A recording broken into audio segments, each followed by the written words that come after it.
The morning sun was barely up when a tall man stepped out of his car in front of one of the fanciest stores in town. The large glass doors shimmered and golden letters above them spelled the name of a brand everyone seemed to know.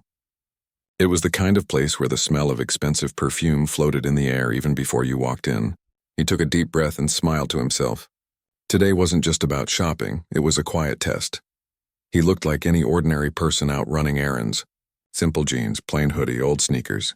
Nothing about him screamed wealth or status. But under that calm smile was someone who had built more than most people could imagine. Years of hard work had turned him into a successful business owner. He owned multiple companies, but none of that showed in the way he dressed. And that was the whole point.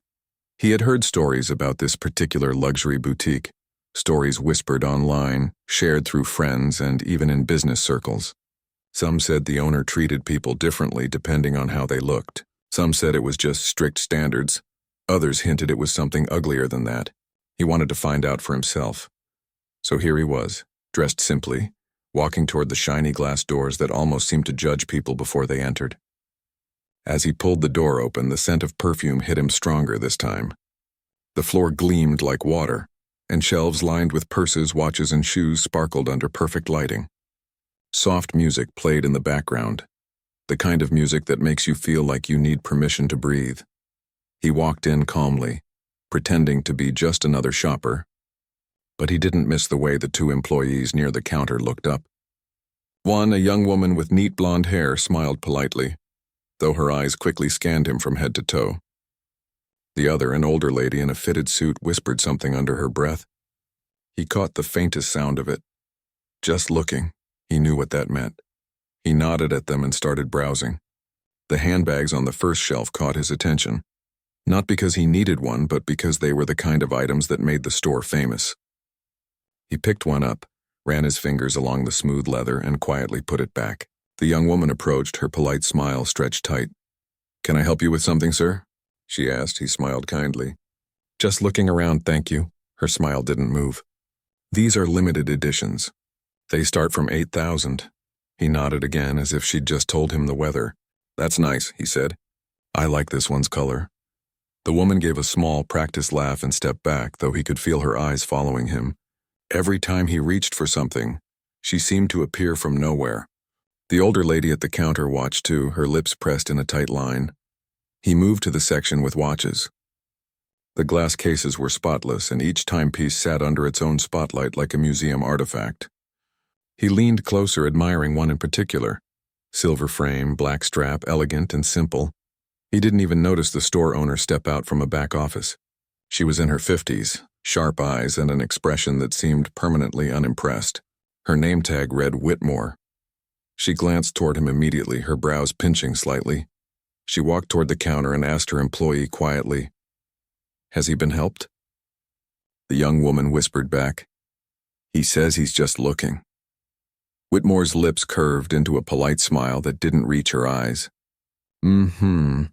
She started walking toward him, her heels clicking loudly against the marble floor. "Good morning," she said in a tone that was sweet but distant. "Is there something I can assist you with?" He looked up from the watch and returned the smile. "Just checking out the collection. You have some beautiful pieces here." She tilted her head slightly. "Our watches are quite exclusive," she said. "They're not for everyone." He nodded, still calm. "I can see that. I was actually interested in this one," he said, pointing to the watch in the case. Whitmore's polite mask flickered for half a second. "That model is by appointment only. Do you have one?" He shook his head gently. "No appointment. I just thought I'd take a look." Her smile thinned. "I see. Unfortunately, we can't open that display without an appointment. Store policy." He studied her for a second. He had been in luxury stores around the world. None had such a policy. But he didn't argue. He only nodded again and said, "All right, I understand." She seemed relieved that he didn't push back. But she didn't walk away. She stood there, hands clasped, watching him with an expression that said she was waiting for him to leave. He decided to move toward the shoe section, just to see what would happen. The same pattern followed, an employee pretending to fix displays nearby, another hovering near the register, whispering. It was clear. They weren't here to help him shop. They were making sure he didn't do anything wrong. He tried to keep a light expression, but deep down it stung. Not because it was new, but because it was always the same. Every time, the same assumptions, the same cold smiles. No matter how successful he became, some people only saw what they wanted to see. He picked up a pair of leather shoes and checked the stitching. The young woman came up again, her tone a bit sharper now. "Sir, those are display models. If you want to order, we can take your details." He turned the shoe slightly and asked, "Do you have these in a size 11? She hesitated, then said quickly, We don't carry that size in-store. Only custom orders." He smiled softly. "Okay, thanks." The store owner's voice came from behind. "We do have an appointment opening next month if you'd like to come back then." He looked at her and said gently, "That's okay. I was just browsing today." Her expression tightened again. "I understand. But if you're not making a purchase, I'll need to ask you to leave soon. We're preparing for a private event later today." Her voice was loud enough for the two customers near the entrance to hear. They looked over curiously, one whispering to the other. He blinked slowly. "Oh, I didn't realize I was taking up space." "It's not that," she said with a forced laugh. "We just like to maintain a certain atmosphere before our events. You understand?" He knew what she meant. He gave a small nod. "Of course." He started to walk toward the door, calm and quiet, though his chest felt heavy. As he reached the exit, he glanced at the large poster near the counter. "Exclusive Investor Showcase tomorrow at 10 a.m. Something inside him clicked. He smiled faintly to himself. Interesting, he thought. Outside, the city noise greeted him again. Cars honked, people laughed, life moved on. He stood there for a moment, looking back at the store through the glass. Inside, the owner had already turned away, talking to her staff with a proud smile as if she had just done something righteous. He took a deep breath and shook his head slightly. He had faced things like this before, but it always amazed him how easily people judged what they didn't know. He wasn't angry, just thoughtful. He walked back to his car, the sunlight bouncing off the windshield. As he sat inside, he thought about the sign again. Investor Showcase. He knew the brand was expanding. One of his own companies had actually been in early talks with them. He hadn't connected the dots until now. He chuckled quietly. "Well," he said softly to himself, "maybe I'll come back tomorrow." He started the car and drove off, leaving the fancy boutique behind him. But the story wasn't over. That night at home, he sat in his office reviewing paperwork. His assistant called to confirm a meeting for the next morning, the very same event he had seen on the poster. The irony made him smile. He decided he would attend, but this time, not as the quiet man in a hoodie. As he leaned back in his chair, he remembered every little detail from earlier. The cold glances, the whispers, the fake smiles. He wasn't seeking revenge. He just wanted people to see what they couldn't the first time. The night grew quiet. Outside, the city lights flickered against the windows. He opened his laptop and checked the boutique's website. The same pictures, the same promises about equality and excellence, all written in fancy letters. He shook his head slowly. The gap between what they preached and how they acted couldn't be wider. He closed the laptop and took a deep breath. Tomorrow he would walk back into that store, the same place that had turned him away, but next time things would look very different. The next morning came bright and calm. He dressed carefully, a dark tailored suit, polished shoes, and a wristwatch that could have paid for half the store's rent. He didn't dress to impress. He dressed to make a point. Before leaving, he checked himself in the mirror. He looked confident, but more importantly, he looked at peace. He wasn't doing this to prove his worth. He was doing it to remind people that worth doesn't come from clothes, skin color, or the assumptions others make. He smiled faintly, grabbed his keys, and stepped out. Meanwhile, back at the store, the staff were buzzing with excitement. The Investor Showcase was a big deal. The company's expansion meant new partnerships and more money. The owner, Whitmore, was especially proud. She had spent the morning rehearsing her speech in the mirror, smiling at her reflection like she was on stage. She didn't give a single thought to the man she had asked to leave the day before. To her, he was just another unfit customer. In her mind, she had handled the situation perfectly. She walked around the store, checking every detail, flowers at the entrance, champagne glasses ready, music softly playing. Her staff nodded nervously as she inspected everything. "Remember," she said firmly, Today we're representing the brand. I want perfection. Only the best. They all nodded again. As the clock ticked closer to 10, the first guests began to arrive. Polished, well-dressed, confident. Whitmore greeted them at the door with her perfect smile and trained charm. Outside, a black car pulled up. The door opened and the same man from yesterday stepped out. The security guard at the entrance nodded respectfully and opened the door for him. Whitmore didn't see him right away. She was too busy talking to an investor near the display case. But when she finally turned and spotted him, her smile froze for just a second. Then it came back, though a little tighter this time. She recognized him instantly. Same face, different clothes. The difference was stunning. Gone was the casual hoodie and sneakers. Now he looked like someone important, someone she couldn't just brush off. Her heart gave a nervous flutter, but she forced her voice steady. "Welcome, sir," she said, stepping forward. "It's wonderful to have you join us today." He smiled warmly as if meeting her for the first time. "Thank you. Beautiful store you have here." Her throat went dry. Yes, thank you," she said quickly. "Please enjoy the event." He nodded and moved deeper into the store, shaking hands with several people who clearly knew who he was. Whitmore's eyes widened slightly as she overheard someone whisper, "That's the investor they've been waiting for." A chill ran through her. She suddenly felt smaller, though the event had just begun, and as she watched him greet her business partners, all she could think about was the way she had asked him to leave just one day earlier. The store was filled with soft music, the clinking of glasses and quiet chatter. Every corner sparkled as if it had been polished just for this morning. The air smelled like luxury, a mix of perfume, leather, and fresh flowers. The guests stood in small groups talking about business, fashion, and money. Everyone looked like they belonged there. Everyone except the store owner, who now couldn't stop glancing toward the man she had thrown out the day before. He stood across the room, calm and confident, greeting people as if he owned the place.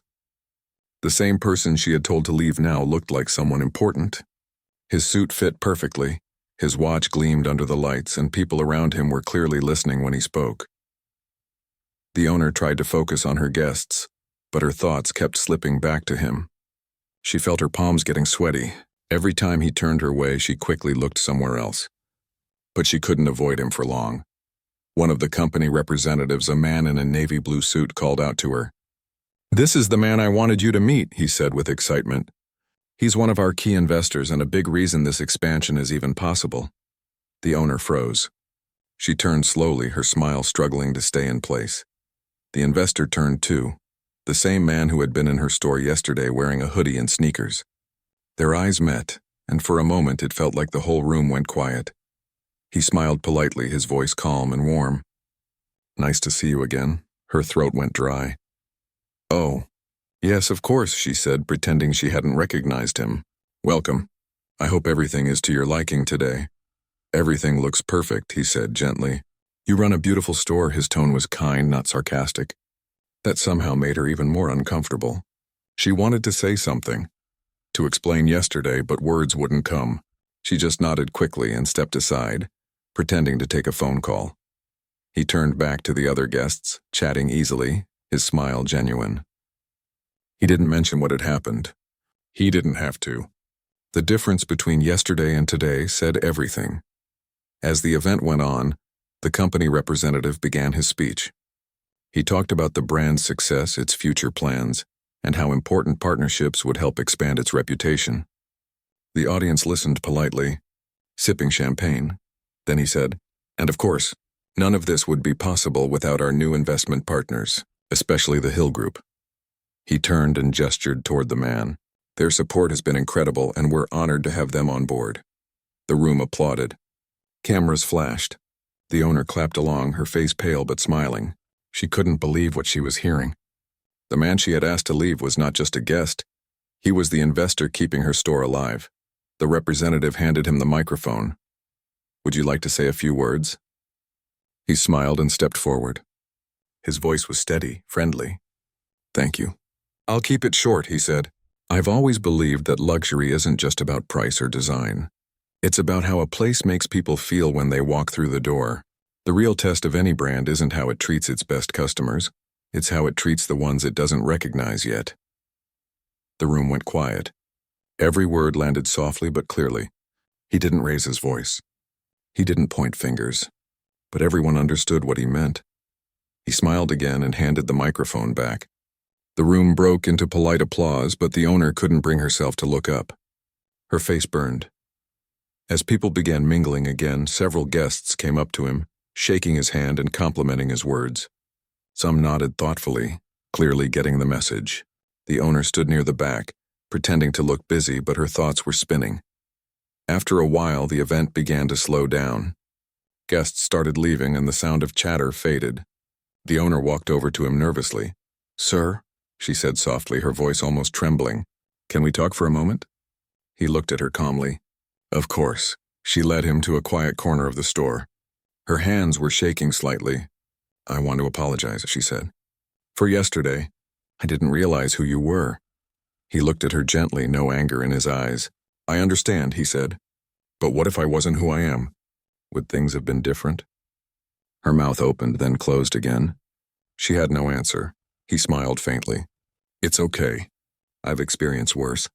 But I hope this helps you think differently next time." She nodded quickly, her face red. "You're right. I was wrong. I didn't mean—" He stopped her kindly. "You don't need to explain. Sometimes life teaches lessons better than words ever could." For the first time, she looked truly humbled. "I'll do better," she said quietly. "I believe you will," he said, giving her a small nod before walking away. She stood there for a long time after he left, her reflection staring back from the glass counter. She had built her whole business around the idea of elegance and class, yet she had forgotten the most basic part: respect. The next day, pictures from the event began appearing online. One post went viral, a photo of the investor shaking hands with the company representative, with the caption, "When character wears the finest suit." People loved his speech, quoting the line about how true luxury is about how people feel, not how they look. But then quietly a few people started sharing another story. Someone who had been in the store the day before told the truth about what had happened, how he'd been treated, and how the same owner who had kicked him out had welcomed him with fake smiles the next day. At first, the boutique tried to ignore the attention, but within hours the story spread. Comments flooded the store's social media pages. People asked why a business that claimed to value equality would act that way. The owner's carefully built reputation started to crumble. The investor didn't post anything, didn't respond to questions, didn't even mention the incident. But the silence made it louder. People admired him even more for handling it with grace. Within a few days, news outlets picked up the story. Reporters stood outside the store asking questions. Customers stopped coming in. Some even returned their purchases, saying they couldn't support a place that treated people unfairly. The owner sat alone in her office, watching the chaos unfold. Her phone buzzed nonstop, messages from partners, clients, and angry customers. The same people who used to praise her now demanded explanations. She called her lawyer, then her marketing team, then her staff. But nothing worked. The damage was done. The story had touched something deep in people, something about respect, dignity, and fairness. Meanwhile, the investor continued his life as usual. He didn't celebrate her downfall or speak badly about her. He focused on his work, his businesses, and his community. He knew life had a way of bringing things full circle without anyone forcing it. A week later, he received a message from an unknown number. It was the owner. She wrote, "I've been thinking a lot about what happened. You were right. I treated you unfairly. I've lost a lot because of it, but maybe it's what I needed to wake up. Thank you for your kindness that day. I'll never forget it." He read the message quietly, then put his phone down. He didn't reply, but he smiled softly. It wasn't satisfaction he felt, it was peace. He thought about all the times people had judged him before they knew who he was. Every time it hurt a little, but it also reminded him why he worked so hard. Not to prove anyone wrong, but to remind himself that real worth isn't about how others see you. It's about what you know about yourself. The following month, when the brand's head office reviewed their stores, they made changes. They released a statement about new diversity and customer training programs. Some said it was public relations. Maybe it was. But something had shifted inside that store. The owner had changed her ways. She started treating everyone the same, no matter what they looked like or wore. One afternoon, a young man walked into the store, wearing jeans and a hoodie. He looked around nervously. The owner, standing behind the counter, walked over with a genuine smile. "Welcome," she said kindly. "Can I help you find something?" He smiled back. "Just looking," she nodded. "Take your time. Let me know if you need anything." As she walked away, she caught her reflection in the mirror. For the first time in years, she felt proud, not of her wealth, but of the person she was becoming. Across town, the investor sat in a meeting with his team. They were discussing a new project, one focused on helping small business owners from minority backgrounds grow their own brands. He had already invested millions into it, not for profit, but for purpose. He believed that change didn't come from speeches or scandals. It came from opportunity, from giving people the chance to prove themselves without being judged first. Later that evening, as the sun set, he took a walk through the city. He passed by the boutique again. The lights were on, the window displays bright. He stopped for a moment, watching through the glass. Inside, a few customers browsed, and the owner helped them with a quiet smile. She saw him through the window. Their eyes met again. This time there was no shame, no fear, just silent respect. She nodded politely. He nodded back, then walked away. It was a small moment, but it meant everything. Because sometimes the best kind of change isn't loud or dramatic. It's quiet. It's a simple act of learning. A simple decision to treat people better. And as he walked away, the city lights reflected on the wet streets, and he couldn't help but smile. He thought about how life had its own way of teaching lessons and giving people second chances. For him, this wasn't about revenge. It was about growth. His, hers, and maybe everyone who heard the story. And deep down, he knew one thing for sure. Kindness always leaves a mark deeper than hate ever could. He didn't need to say anything more. The world had already learned the lesson. The morning was calm, the kind of morning that feels clean and new, like the world has been washed overnight. The man sat in his office with a cup of coffee, staring at the skyline through the window. The sunlight touched the buildings, turning them gold. He had been thinking a lot about what had happened at the boutique. He didn't think much about the humiliation anymore.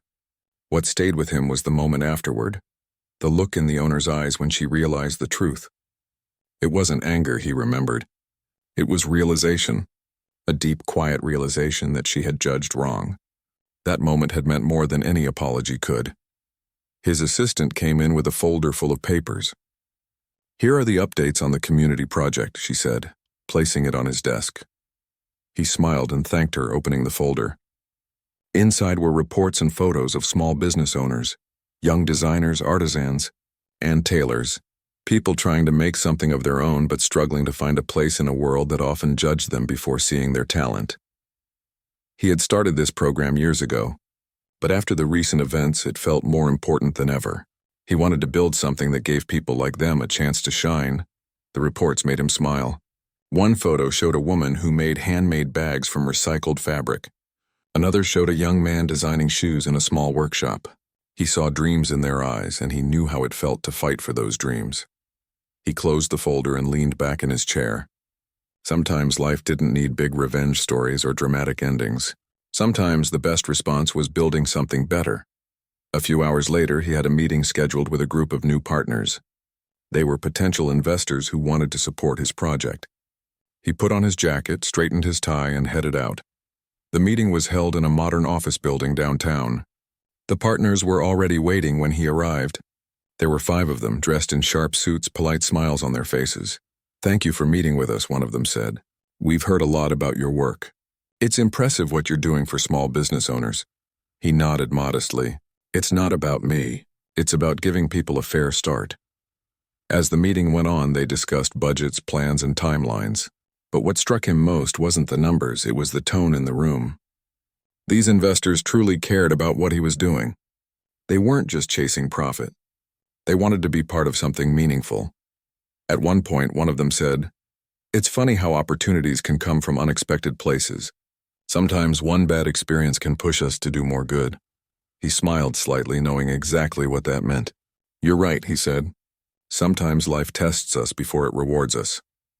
After the meeting ended, he walked out feeling lighter. The project was growing faster than he expected. More people were joining, More brands were reaching out. He knew the story from the boutique had quietly helped spread awareness.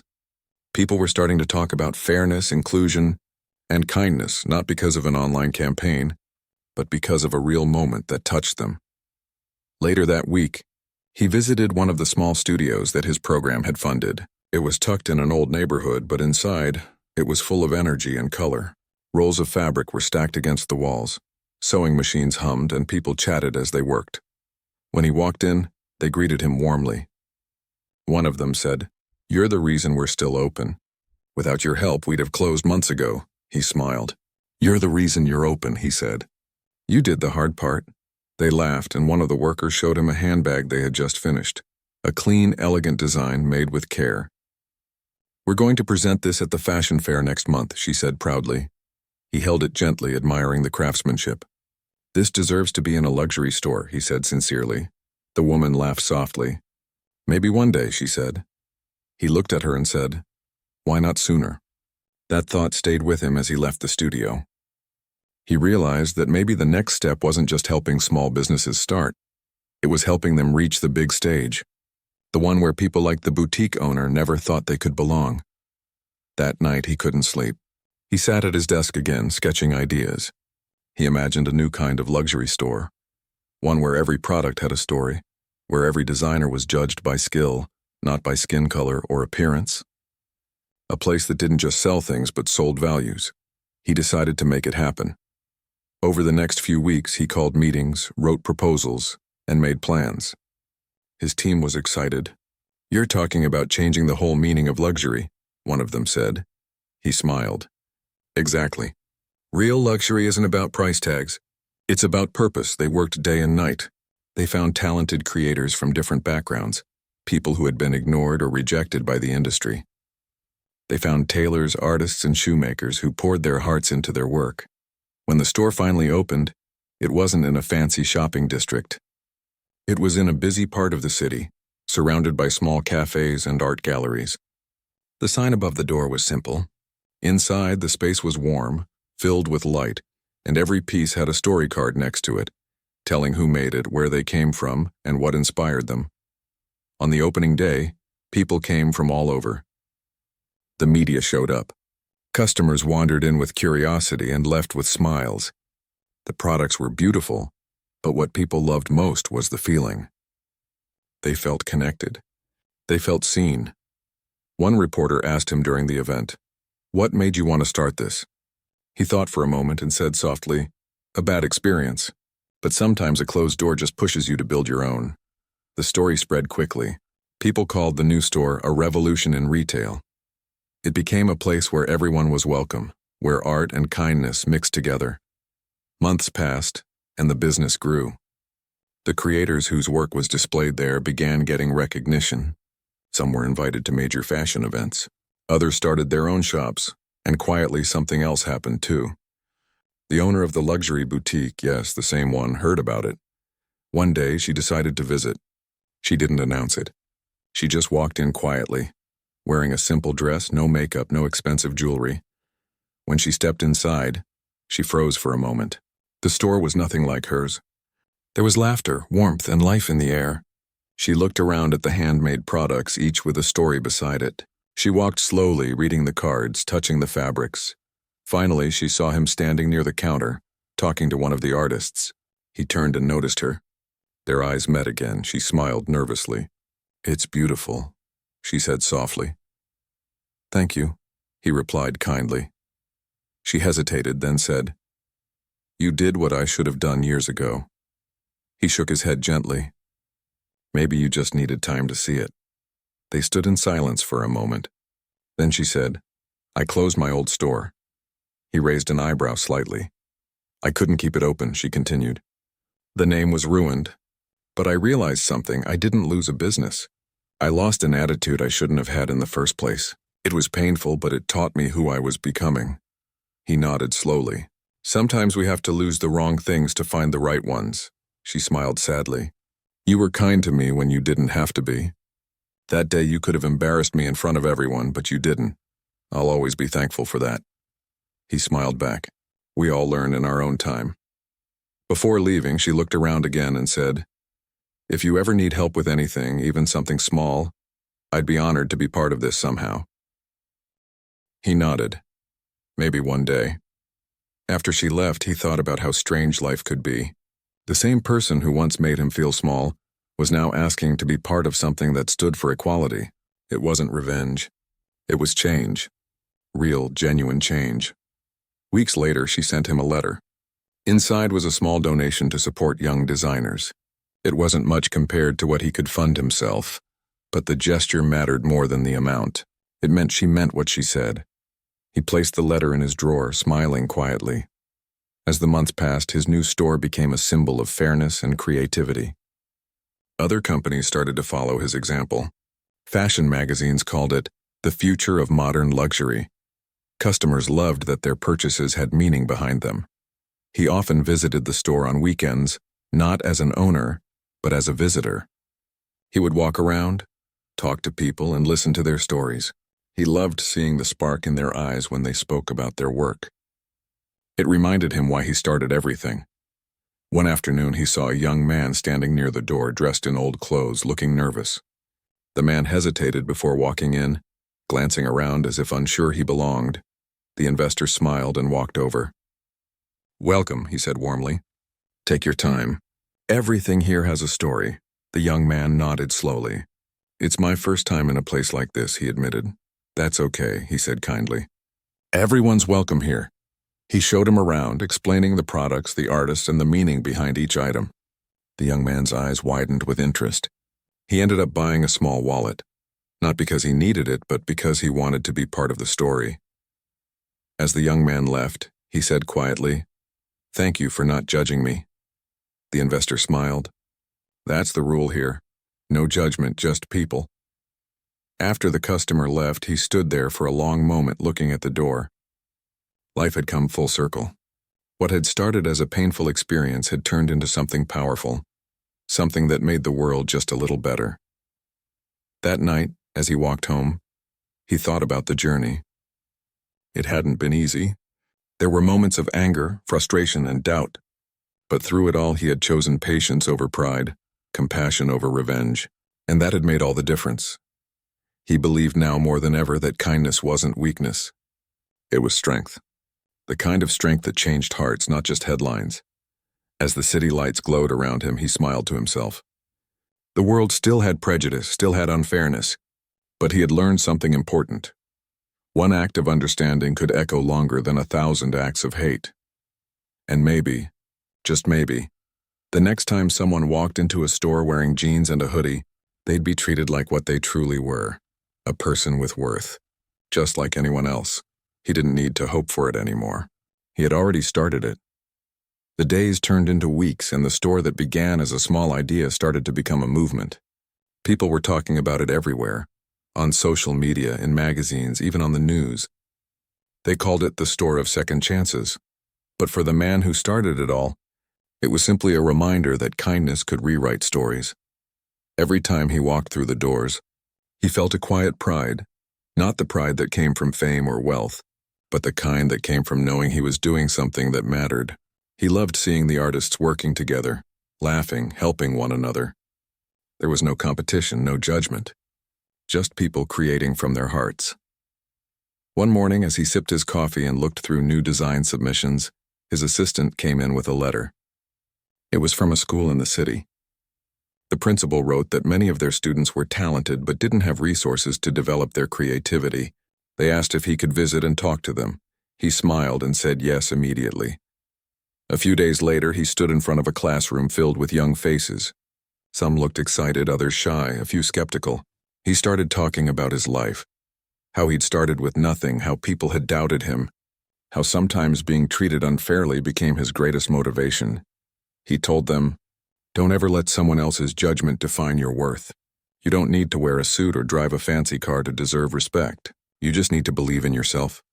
The students listened quietly, their eyes wide. One boy in the front raised his hand and said, "But what if no one gives you a chance?" He smiled softly. "Then you make your own chance," he said. "And when you succeed, you give others one too." The room filled with applause. The visit lasted only an hour, but it left a deep mark on everyone, including him. When he left the school, he thought about how much potential was hiding in plain sight. People just needed someone to believe in them. That evening, he sat with his team and said, "Let's start a new program, one for young people. We'll teach them business skills, creativity, and confidence." His team loved the idea. Within a month, the new initiative began. Every Saturday, young people from different parts of the city came to the store to learn. They were taught by the artists who worked there, real people who had once struggled too. The sessions were full of laughter and energy. The students learned how to design, how to speak to customers, how to tell their story through their work. Slowly, something amazing started happening. One girl who had never spoken much began leading group projects. A quiet boy started sketching designs that caught everyone's attention. Some of them even began selling small pieces at the store. He watched all of this with quiet joy. It was more than success, it was legacy. One Saturday, as the class ended, an older woman entered the store. She looked around slowly, holding a handbag in her hand. When she saw him, she smiled nervously. It was the same former boutique owner. She waited until the students had left, then approached him. "I didn't mean to interrupt," she said softly. "Not at all," he replied kindly. "How are you?" "I'm good," she said. "I just wanted to tell you something. I started teaching part-time at a business school, helping young entrepreneurs learn customer service and ethics. I thought maybe that's a better use of my time now." He smiled. "That sounds perfect for you." She looked down for a moment. "You know, for years I thought success meant exclusivity, but I realize now it means inclusion. The more people you help rise, the higher you go too." He nodded. "That's true." They talked for a while longer. Before leaving, she placed a small envelope on the counter. "A donation for your youth program," she said. "Just something small to give back." He accepted it gratefully. She smiled, then walked out. Not as the proud, distant businesswoman she once was, but as someone humbled and renewed. That night, he thought about her words. Change wasn't always fast or easy, but when it came, it could be powerful. As the months went by, the store continued to grow. More people joined the initiative. Media outlets kept calling, but he rarely gave interviews. He didn't want attention for himself. He wanted the spotlight on the creators. One day, his assistant told him a well-known luxury brand wanted to collaborate.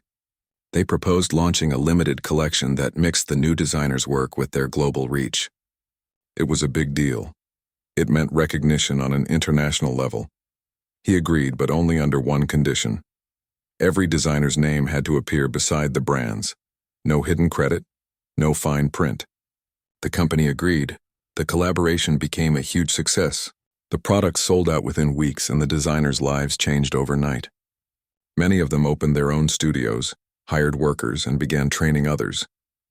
One of the designers, a young man who had grown up in a tough neighborhood, came to him with tears in his eyes. "You changed my life," he said. He shook his head gently. "No, you changed it. I just gave you a door. You walked through it." The designer smiled. "Still, thank you for believing I could." Moments like that reminded him why he did what he did. He didn't need fame or applause, just proof that kindness could ripple outward endlessly. Then one day, something unexpected happened. He received a letter from the very luxury brand that once owned the boutique where everything began. They had heard about his store's success and the collaboration he'd done with another brand.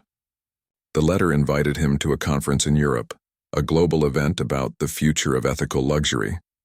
They wanted him to speak as a guest. He read the letter twice, then smiled to himself.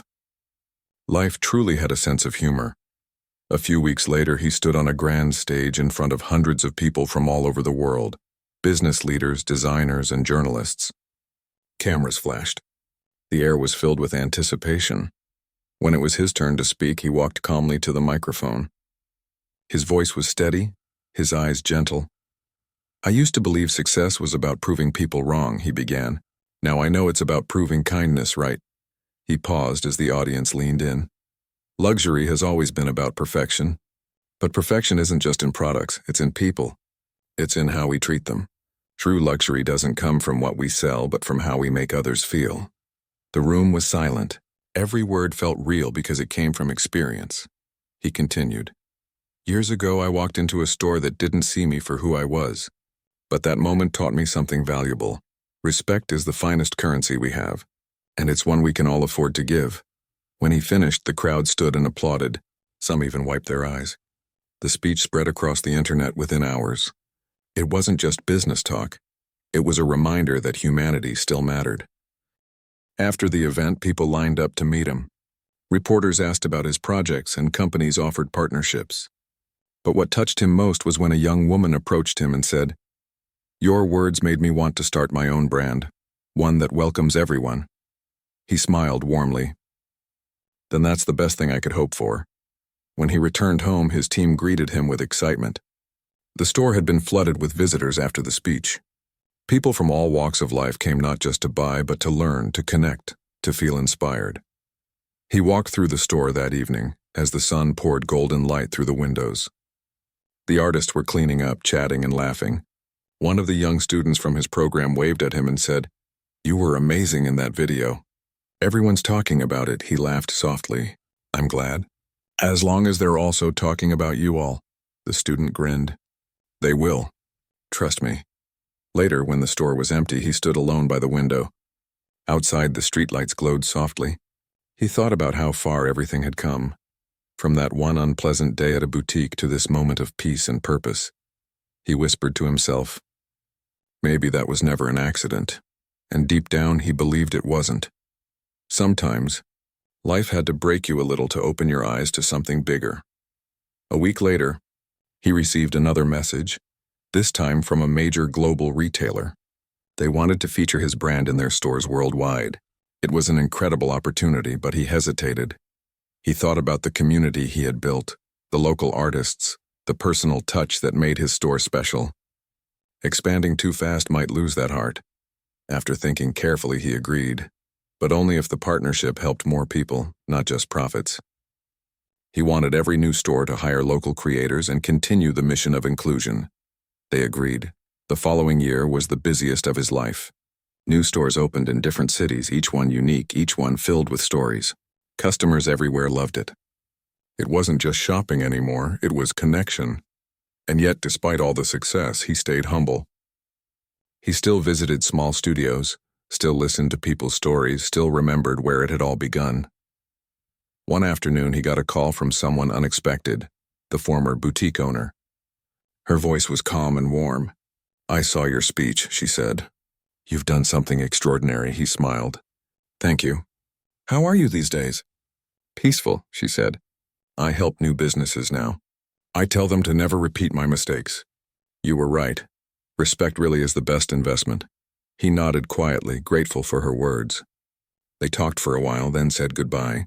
When he hung up, he felt a deep sense of closure. The circle was complete. That night, as he walked home, the air was cool and quiet. He passed by the old boutique building. The lights were off, the windows empty. But instead of sadness, he felt gratitude. That place had taught him one of the biggest lessons of his life. He looked up at the sign that was still faintly visible and whispered, "Thank you." Then he walked away, hands in his pockets, a small smile on his face, because in the end, what mattered wasn't the insult or the loss or even the fame. It was the journey, the transformation that turned pain into purpose. He had learned that sometimes the worst experiences plant the seeds for the best stories. And those stories, when shared with kindness, can change the world one heart at a time. As he disappeared into the night, the city lights glowed softly behind him. Reminders that even in the darkest moments, there's always a spark waiting to shine. And for him, that spark had become a light that guided not just his own path, but the paths of many others. The morning light streamed through the window as he sat quietly at his desk, looking over the city that had once felt so out of reach. The world had changed so much around him, but what amazed him most was how much he had changed within. His store had become more than a business. It was a heartbeat, a place where every story, every dream, every act of kindness found a home. It had been a year since the expansion. His new stores were doing well, and people around the world were talking about the movement he had created. A new kind of luxury, one built on respect. Yet as much as he was proud, he felt something missing. The busier his life got, the more he realized he hadn't taken time to just pause. So one evening, he decided to take a quiet walk through the neighborhood where he'd grown up. It had been years since he'd been there. The streets looked smaller now, the buildings older, but the memories were still alive. The laughter, the struggles, the long walks home when dreams were all he had. He stopped near a small corner shop. It was closed, but the faded sign still read, "Fresh cuts and fades." He smiled to himself. That barber shop used to be where he'd sit for hours listening to older men talk about life. They used to say, "The world won't always see who you are, but don't let it make you forget."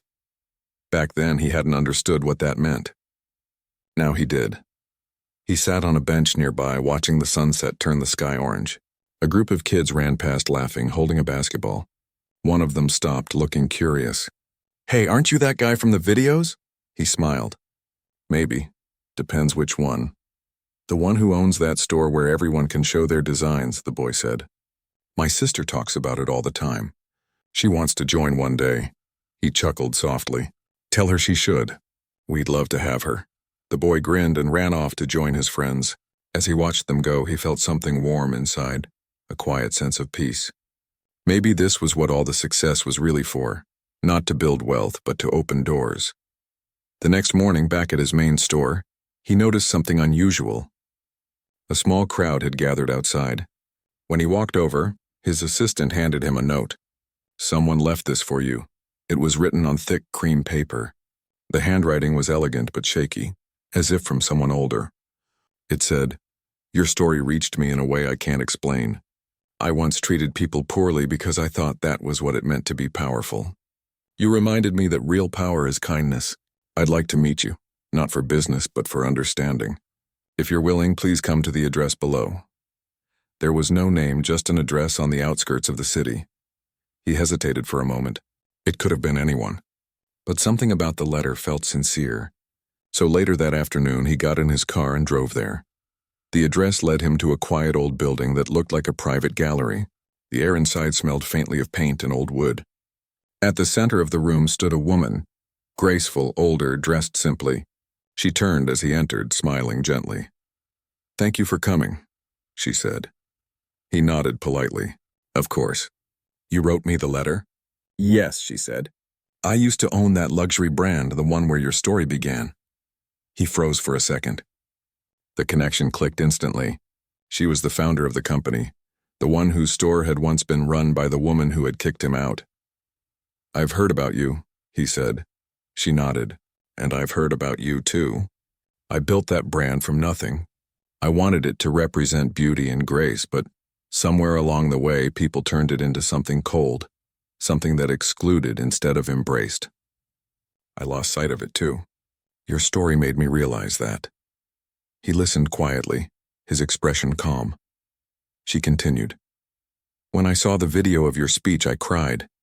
Because it wasn't just about what happened to you. It was about everything we've done wrong in the name of luxury. You gave that word meaning again." He smiled softly. "I didn't plan to. I just wanted to be treated fairly." She laughed quietly. "Sometimes fairness is the boldest revolution." They talked for over an hour, about life, mistakes, and redemption.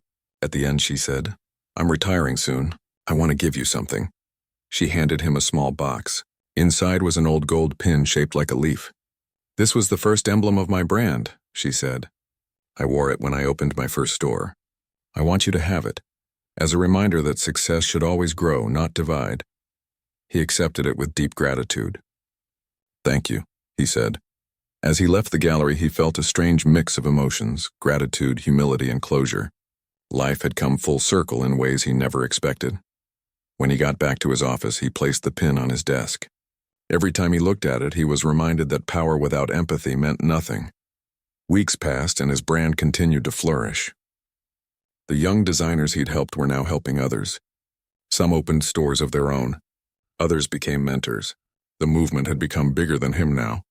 It had a life of its own. One evening, his assistant rushed in excitedly. "You won't believe this," she said, handing him her phone. "You've been nominated for the Global Impact Award." He blinked in surprise. "For what?" "For using business to create equality," she said. "They want to honor your contribution to social change." He smiled softly. "That's unexpected." But deep down, he wasn't thinking about trophies or applause. He thought about every person who had once been invisible, now standing tall and proud. That was the real award. The ceremony took place a month later. The room was filled with important people, leaders, entrepreneurs, artists, and dreamers. When his name was called, he walked onto the stage slowly, humbled by the applause that filled the hall. He stood behind the microphone for a moment, then spoke in his usual calm tone. When I started this journey, I didn't set out to win awards. I just wanted a fair chance, the same chance everyone deserves. But along the way, I learned something powerful. One small act of unfairness can break a spirit, but one small act of kindness can rebuild it. The audience grew silent. He continued, "We all have moments when we're judged unfairly, but we also have moments when we judge others. What we choose in those moments defines who we are. We can choose pride or we can choose empathy. And trust me, empathy lasts longer." As he ended his speech, people stood up to applaud. It wasn't loud or wild, it was respectful, heartfelt. The kind of applause that comes from understanding, not just admiration. Later that night, as he walked out of the event hall, he looked up at the sky. The stars were bright. He thought of his younger self, the one who had walked into that store years ago just hoping to be seen as a person. If only that young man could see this moment now, he whispered quietly. We made it. The next morning, life returned to its quiet rhythm. He went back to work, met with his team, and walked through the store greeting people as he always did. The walls were filled with art and laughter. Every piece had a story. Every person had a purpose. One of the new artists, a young woman, came up to him. "I heard your speech," she said. "It made me cry. You said that empathy lasts longer. I think that's true. You've built something that feels like family here." He smiled warmly. That's the best compliment I could get. As the day went on, he watched everyone working, some painting, some sewing, others teaching. He realized this wasn't just a business anymore. It was a community, one built on everything he once wished existed in the world. Later in the evening, after everyone had gone home, he sat in the quiet store. The only sound was the soft hum of the lights. He took out the golden leaf pin again, turning it in his hand. It caught the light just right, a simple symbol yet full of meaning. He pinned it to his jacket, then looked at his reflection in the window. The man staring back wasn't the same person who once walked into that boutique feeling invisible. This man was calm, steady, and free. He whispered, "You found your peace." Outside, the city moved on. People rushing, cars honking, life happening. But in that little store there was calm, and maybe that was the real ending. Not a dramatic moment, but a quiet one. The kind that stays in your heart because it feels real. Over the next few months, he continued mentoring others. He rarely talked about his past anymore because he didn't need to. His actions spoke louder than any story. But sometimes when he saw someone being treated unfairly, whether at a cafe or on the street, he'd step in with kindness. Not anger, just calm dignity. Because he knew now revenge changes nothing, but example changes everything. One day, as he walked out of his store, an elderly man stopped him. "Are you the owner?" he asked. "Yes, sir," he replied. The man smiled. "My granddaughter works here. She told me this place changed her life. I just wanted to thank you." He nodded humbly. "You don't have to thank me. She did the hard work." The man shook his head. "Maybe, but sometimes people just need a place to start. You gave her that." As the man walked away, he felt his eyes sting slightly. It wasn't sadness, and it was gratitude.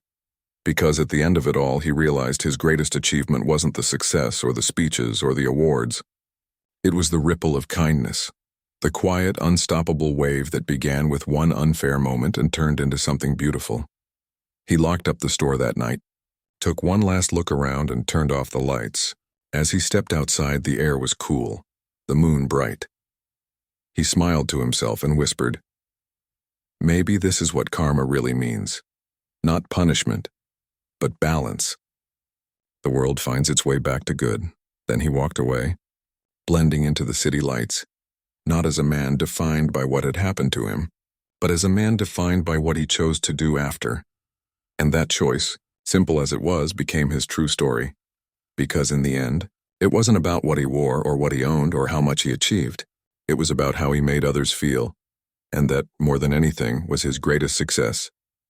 Months had passed since that night when he walked away under the city lights, feeling like his journey had come full circle. But life, as he was learning, had a way of creating new beginnings even when you thought the story was done. His stores were running smoothly. The youth program was expanding, and the movement for inclusive luxury had become something people talked about all over the world. But even in success, he never lost his humility. He still showed up every morning, greeted every worker, and listened to every story as if it were his own. One morning he arrived early. The street was still quiet, the air cool. He stood outside his store for a moment, looking at the sign, the same one he had designed years ago. It wasn't fancy, just simple letters with meaning. He unlocked the door, stepped inside, and took a deep breath. The smell of wood, fabric, and coffee filled the air. The place felt alive even when empty. He walked through the aisles, touching the designs lightly as he passed. Each one had a story. Each one represented someone who had once been overlooked but now stood tall. He smiled. "This is what it was always meant to be," he whispered to himself. His assistant came in a few minutes later, holding a folder. "You've been invited to speak at a university next month," she said. "They want you to talk about equality in business." He nodded. "That sounds important." "Let's do it," she smiled. "Also, there's a student who wants to interview you for her final project. She said your story changed her life." He raised an eyebrow. "Changed her life?" "Yes," she said, laughing softly. "Apparently she saw your video and decided to study business because of it." He smiled faintly. "Then I'll make time for her too." A week later, the student arrived. She was young, maybe 20, with a notebook in her hand and nervous excitement in her eyes. "Thank you for meeting me," she said shyly. "Of course," he said warmly. "Sit down. Tell me about your project." She sat across from him, flipping through her notes. "I'm studying how people turn personal challenges into purpose." "And your story?" She paused. "Well, it inspired me. I used to feel like no one took me seriously because of where I came from. But seeing what you did made me think maybe I can change that." He listened quietly, then smiled. "You already have the most important part, belief. Once you believe you can change your story, you've already started." She nodded, her eyes bright. "Can I ask you something personal?" "Sure. Do you ever forgive people completely? Like, really forgive them?" He thought for a moment before answering. "I think forgiveness isn't about forgetting what happened," he said softly. "It's about letting go of what it did to you. When you forgive, you stop carrying someone else's mistake." The student wrote that down slowly, her expression thoughtful. "That's beautiful," she said quietly. They talked for nearly an hour, about dreams, business, and life. When she left, she turned back and said, "Thank you. You made me believe in second chances." He smiled as she walked away. Every person he met seemed to remind him why he'd chosen this path. Not to build an empire, but to build belief. As the days went by, his schedule grew busier. Invitations kept coming, conferences, podcasts, awards. But he tried to keep his balance. When things got overwhelming, he'd take a walk through the park nearby, just to breathe and remind himself of the simple beginnings. One afternoon, as he sat on a park bench watching children play, a man sat beside him. He looked familiar, tall, gray-haired, dressed neatly. The man turned to him and said, "You don't remember me, do you?" He looked closer, trying to place the face. "I'm sorry, have we met?" The man smiled sadly. "Years ago. I used to work at that boutique, the day they threw you out." "I was there." He blinked in surprise. "You were?" "Yes," the man said quietly. "I didn't say anything back then. I saw what happened and I stayed silent. I've thought about it many times since. When I saw your story later, I felt ashamed. I wanted to find you and apologize." He looked at the man for a moment, then smiled gently. "You don't owe me anything. You were in a hard position. I understand." The man shook his head. "Still, I should have spoken up. I've learned a lot since then. That day changed me too. I quit that job a few months later because I couldn't respect myself anymore." He nodded slowly. "Sometimes the hardest lessons come quietly. But you learned, and that's what matters." The man smiled faintly. "I did, and for what it's worth, I'm proud of what you built." They sat there in silence for a while, both looking out at the park. It was one of those rare moments where words weren't needed, just understanding.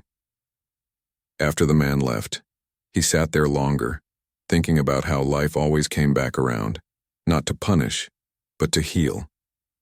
People who were once part of the problem now wanted to be part of the change. That was real progress. Over the next few months, he traveled to different cities, giving talks about fairness, inclusion, and leadership. But wherever he went, he made sure to visit local stores and talk to small business owners. He wanted to stay grounded, to remember what it felt like to start from nothing. In one city, he visited a small shop run by a young couple. They recognized him instantly and were almost in tears as they told him how his program had helped them open their business. "You made us believe we could be seen," they said. He smiled. "You were always worth seeing." Everywhere he went, he met people like that. Ordinary, hard-working people who just needed a chance. And every time it reminded him that his mission was far from over. One night after a long trip, he came home and found a letter waiting for him. It was from the young student he'd spoken to months earlier. She wrote, "I graduated today. I got a scholarship to start my own social enterprise. I wanted you to know that your word stayed with me, especially the part about letting go of what hurt you. I think I understand it now. Thank you for showing me that strength can be gentle." He read the letter twice, smiling softly. Then he placed it in a drawer with other letters and notes, from people who had been touched by his story. It was his most precious collection. The following morning, as he walked into his store, his assistant greeted him with a wide smile. "You won't believe this," she said. "They're featuring you in a global documentary about people who changed modern business."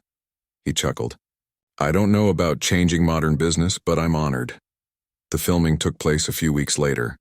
The crew followed him through the store, the youth center, and his quiet workspace. They asked him questions about success, forgiveness, and purpose.